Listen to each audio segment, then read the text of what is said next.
नमस्कार दोस्तों, मैं हूँ मनविंदर। आप जान रहे हैं कि सिखों के पवित्र स्थान जो पाकिस्तान में है, ननकाना साहिब, उसी परमिसेस में एक पार्टी थ्रो की जाती है। मांस, मदिरा सब चलता है उसमें।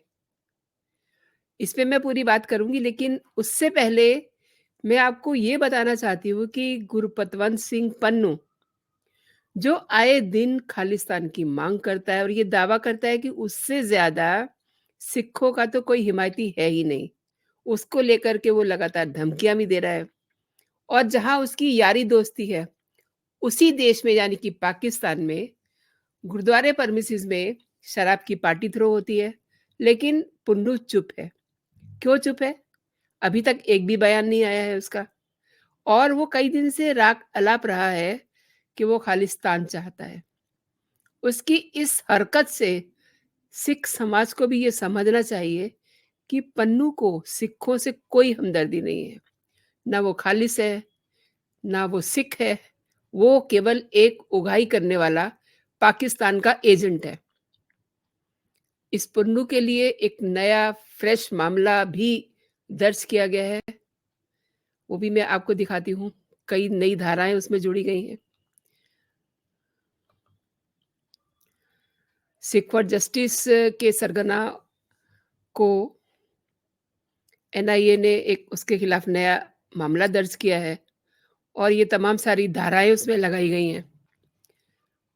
अब आप ये देखिए कि इसको सिखों से हमदर्दी तो है नहीं, लेकिन सिखों का नाम लेकर के, खालिस्तान का नाम लेकर के, पंजाब का नाम लेकर के तमाम सारे धरने प्रदर्शन उसने भारत में करवाए। इस समय कनाडा में वो रेफरेंडम करवा रहा है और भी न जाने क्या-क्या करवा रहा है। उसके पीछे उसका मकसद सिर्फ़ और सिर्फ़ क्या है? वसूली करना। अच्छा, ये जो मैंने बताई हैं आपको धाराएँ, ये सब फ्रेश मामला उसके खिलाफ हुआ है। क्यों?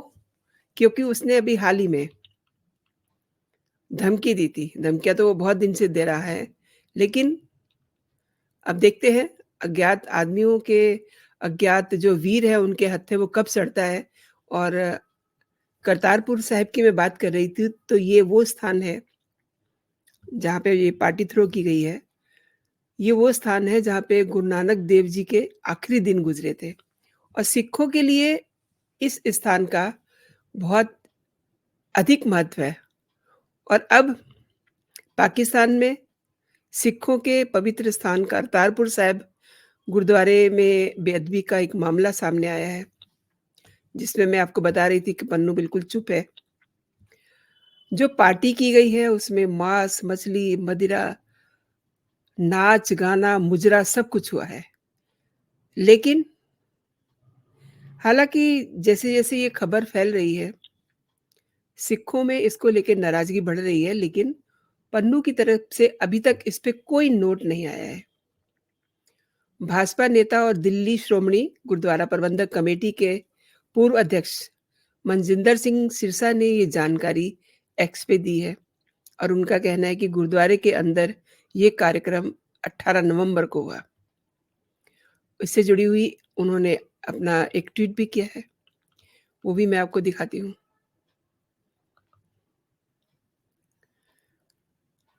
और इसके अलावा एक वीडियो भी उन्होंने जारी किया है, उसको भी मैं आपको हल्का-सा टच करती हूँ। आप सुनिए कि वो क्या कह रहे हैं। ये कह रहे हैं a video surface on social media about a party hosted by Pakistan rangers near Gurudwara Kartarpur, causing various speculations. And गुरुद्वारे के परमिसेस में इस तरीके की पार्टियां होना क्या मैसेज देती हैं ये? इससे ये पता चलता है कि पाकिस्तान की मंशा क्या है। पाकिस्तान क्यों इस तरीके के पंगेबाजी भारत से कर रहा है? ये इससे पहले कई मंदिरों में भी ऐसे कांड वो कर चुके हैं। इवन जो हॉस्टल्स हैं, वहाँ पर हिंदू बच्चों के साथ काफ़ी सारी बदतमीज़ियाँ इससे पहले हो चुकी हैं। लेकिन अब ये जो घटना हुई है, इससे सिख समाज में काफ़ी नाराज़गी है और जैसे-जैसे ये जानकारी फैल रही है, देश ही नहीं विदेश में भी इसको लेकर के लोगों में काफ़ी गुस्सा देखने को मिल रहा है। लेकिन जो सबसे ज़्यादा हिमायती बनता है सिखों का, ये समझने वाली बात है दोस्तों। ख़ास तौर पे सिखों को समझने वाली बात है कि पन्नू क्या कर रहा है।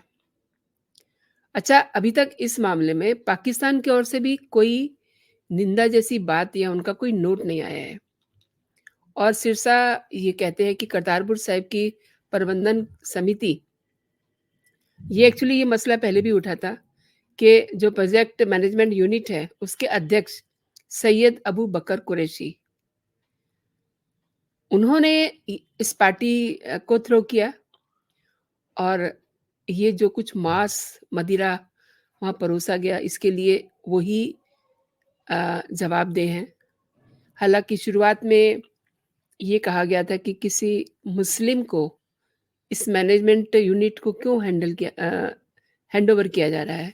लेकिन चूँकि बहुत सारी दोनों देशों की कुछ तकनीकी दिक्कतें होंगी, इस वजह से लगातार पीएमयू जो हैं वो सैयद अबू बकर कुरैशी ही हैं और इस पार्टी में करीब-करीब 80 लोगों ने हिस्सा लिया, जिसमें नारोवाल ज़िले जहाँ पर ये गुरुद्वारा है, वहाँ के ज़िलाधिकारी भी शामिल होते हैं, पुलिस अधिकारी भी शामिल होते हैं और देखिए मतलब गुरुद्वारे में मुजरा करना, डांस करना, ये तो कभी आपने सुना नहीं होगा।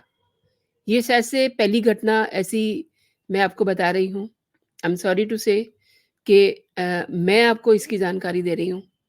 इस पार्टी में जम के दारू उड़ी, मुजरा हुआ और जो वीडियो वायरल हो रहे हैं उसमें साफ ये गाने और ये सब चीज़ें सुनाई दे रही हैं। और अब जो सिख समाज है, रादर जो श्रोमणी गुरुद्वारा प्रबंधक कमेटी है, वो भी ये चाह रही है कि इस पे कार्रवाई होनी चाहिए। उनके प्रवक्ता गुरुचरण ग्रेवाल ने भी एक बयान जारी करा है और उन्होंने भी इस बेअदबी की बात की है कि इस पे कार्रवाई होनी चाहिए। पाकिस्तान सरकार को एक नोट जारी करना चाहिए।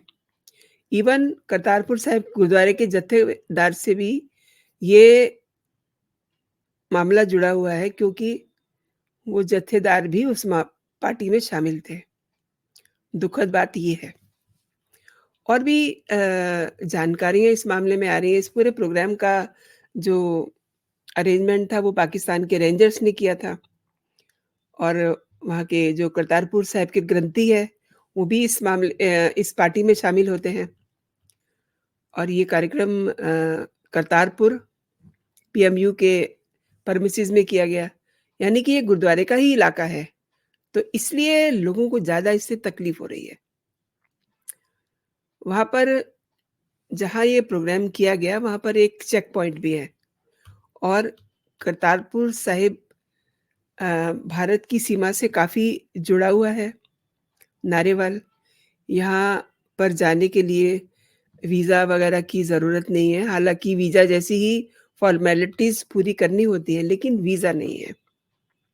और ऐसी ही एक घटना 2022 को भी सामने आई थी, जिसमें ये कहा गया था कि कर्मचारियों ने गुरुद्वारे के भीतर मांस और शराब पी और वहाँ भी मुजरा भी करवाया गया था। तब भी बहुत शोर मचा था। लेकिन अब ये देखना है कि पाकिस्तान इसकी निंदा कब करता है और इधर से भारतीय जनता पार्टी के सिरसा साहब ने जो बयान जारी किया है, वो ये बताता है कि सिखों को ये भी समझना चाहिए कि उनकी बात कौन सुनने वाला है। मैं आपको उनका बयान दिखाती हूँ। देखिए, इन्होंने बाकायदा इसकी निंदा भी की है और वो डिमांड कर रहे हैं कि इसमें कार्रवाई भी होनी चाहिए। डे 1 से ही वो इसमें जुटे हुए हैं। लेकिन अब कुछ लोगों ने ये सवाल उठाना शुरू कर दिया है कि पन्नू के खिलाफ कार्रवाई क्यों नहीं हो रही है? तो मैं आपको बता दूँ कि पन्नू के खिलाफ भी कार्रवाई शुरू हो गई है। उनके लिए मैंने जैसे आपको बताया कि एक फ्रेश मुकदमा दर्ज हुआ है। ये मुकदमा दर्ज हुआ है चूँकि वो बार-बार धमकी दे रहे थे। अभी उन्होंने ये धमकी दी थी कि 19 तारीख को वो एयर इंडिया की जो बसेज़ जो फ्लाइट है, उसपे वो न जाने क्या कर देंगे। कई सारी चीज़ें उन्होंने इसमें बोली थी कि उस दिन सिख समाज के लोग ट्रैवल ना करें। मतलब वो अपने आप को सिख समाज का हिमायती बताता है, लेकिन असलियत क्या है? असलियत देखिए क्या है। और बैठे-बिठाए काफ़ी सारा सुरक्षा एजेंसीज़ को दौड़-भाग करनी पड़ी। दिल्ली और पंजाब के हवाई अड्डों पे सुरक्षा बढ़ाई गई और हालाँकि सबको ये पता था कि उसकी धमकी में दम नहीं है, लेकिन चूँकि मैच का भी आयोजन था, इसको देखते हुए काफ़ी सुरक्षा बढ़ाई गई। पुन्नू की धमकी के बाद नागरिक उड्डयन सुरक्षा ब्यूरो ने पंजाब और दिल्ली के हवाई अड्डों पर एयर इंडिया की उड़ानों के लिए अतिरिक्त सुरक्षा जाँच का आदेश जारी कर दिया था और सुरक्षा कारणों से दिल्ली स्थित इंदिरा गांधी अंतर्राष्ट्रीय हवाई अड्डा और पंजाब के हवाई अड्डों पर एयर इंडिया की सभी उड़ानों के लिए 100% जो है माध्यमिक सीढ़ी बिंदु जाँच और जो सुरक्षा के सारे प्रबंध होते हैं, वो बिल्कुल चौक-चौकस कर दिए गए थे और इसकी जो टिकटों की बिक्री हुई, उसपे भी काफ़ी देखभाल करके टिकटें जारी की गई थी। आतंकी पन्नू राष्ट्रीय जाँच एजेंसी की कार्रवाई से बौखलाया हुआ है। 2 माह से वो एनआईए अधिकारियों ने उस पे शिकंजा कसा हुआ है। पुन्नू की सीमांत जिला अमृतसर के गाँव खानकोट में 46 कनाल जो एग्रीकल्चर वाली ज़मीन है, जिस पे खेती-बाड़ी की जाती है और चंडीगढ़ के सेक्टर 15 में रिहायशी कोठी को ज़ब्त कर लिया था। तब से वो बौखलाया हुआ है। एनआईए ने पंजाब के कई ज़िलों में छापेमारी भी की है और उसके रिश्तेदारों पे भी शिकंजा कसा हुआ है और इससे पहले एनआईए ने आतंकी पन्नू के खिलाफ लुकआउट सर्कुलर भी जारी करवाया हुआ है, लेकिन अभी एक फ्रेश मुकदमा उसके खिलाफ दर्ज किया गया है। ये जो उसने हरकत की है, ये दोनों घटनाओं का ज़िक्र मैं दोस्तों इसलिए कर रही हूँ, क्योंकि अक्सर अक्सर ये सिख समाज की बात करता है। जिस दिन इसने ये धमकी दी थी, उस दिन भी उसने ये कहा था कि सिख समाज के लोग एयर इंडिया से ट्रैवल ना करें। यानी कि वो ये दिखाना चाह रहा था कि उसे सिखों की बहुत फ़िक्र है। लेकिन ये जो घटना हुई है करतारपुर में, इस पे उसने कुछ नहीं बोला। तो आप ये समझ लीजिए कि ये कितना हमदर्द है सिखों का। सिख फॉर जस्टिस का सरगना आतंकवादी गुरपतवंत सिंह पन्नू के खिलाफ जो फ्रेश एनआईए ने नया मामला दर्ज किया है, उसमें आईपीसी की धारा 120 बी, 153 ए, 506 और गैर कानूनी गतिविधियां अधिनियम के तहत 1967 की धारा 10, 13, 16, 17, 18 और 18 बी और 20 के तहत मामला दर्ज किया गया है। तो ऑलरेडी एक नोटिस जारी किया हुआ है। तो ये एक तरह से भगौड़ा है और कनाडा में बैठ कर के जस्टिस पुन्नू की शय पे इस तरीके की हरकतें कर रहा है और ये हरकतें भी इसने तब से शुरू की हैं, जब से जस्टिस पुन्नू जो कनाडा के राष्ट्रपति हैं, वो G20 के सम्मेलन में भाग लेने के बाद उनको अचानक से ख़्याल आता है कि निज्जर की हत्या क्यों की गई? उसको लेकर के तमाम उन्होंने बवाल किया हुआ है, जिसके जवाब उनको दिए जा रहे हैं। और अब ये फ्रेश जो पाकिस्तान में घटना हुई है, इसको लेकर के वहाँ से कोई नोट अभी तक नहीं आया है। तो मैं ख़ास तौर पे ये सिखों को बताना चाहती हूँ कि वो ये देखें कि भारत की जो सरकार है, वो उनके लिए कितना सोच रही है और ये जो बाहर बैठ कर के खालिस्तान की डिमांड कर रहे हैं, ये कितने उनके अपने हैं। दोस्तों, आज के लिए इतना ही। आपने पूरा वीडियो देखा। अ, आपको क्या लगता है कि ये जो घटना हुई है पाकिस्तान में, जिनसे गुरु पतवंत सिंह पन्नू के बड़े अच्छे रिश्ते हैं, जहाँ पर आए दिन कुछ अज्ञात लोग टपकाए जा रहे हैं, उसी जगह पर ननकाना साहिब के परमिसेस में मुजरा होता है, दारू पार्टी होती है, मांस मछली का सेवन किया गया। जिस परमिसेस में लोग बहुत श्रद्धा से लंगर छकने के लिए जाते हैं, वहाँ पर ऐसी घटना होना, क्या कहते हैं आप? मुझे आपके टिप्पणी का कमेंट सेक्शन में इंतज़ार रहेगा। और अगर आपको मेरे वीडियोज़ पसंद आ रहे हैं, तो आप मेरे वीडियोज़ को लाइक कीजिए, अपने दोस्तों में इसे शेयर कीजिए, ताकि लोग भी जान सकें कि पाकिस्तान की हरकतें क्या हैं। और ये जो गुरपतवंत सिंह है, आए दिन धमकियाँ देता है। मैं तो इसे गिदड़-भभकी ही कहती हूँ, कोई दम नहीं है इसमें। इसके बारे में आप क्या कहते हैं? और अगर आपको मेरे कंटेंट पसंद आ रहे हैं, तो आप मेरा चैनल सब्सक्राइब भी कर सकते हैं, ताकि मेरा हर लेटेस्ट कंटेंट आप तक सबसे पहले पहुँचे। तो आप खुश रहिए, स्वस्थ रहिए। जय हिंद, जय भारत।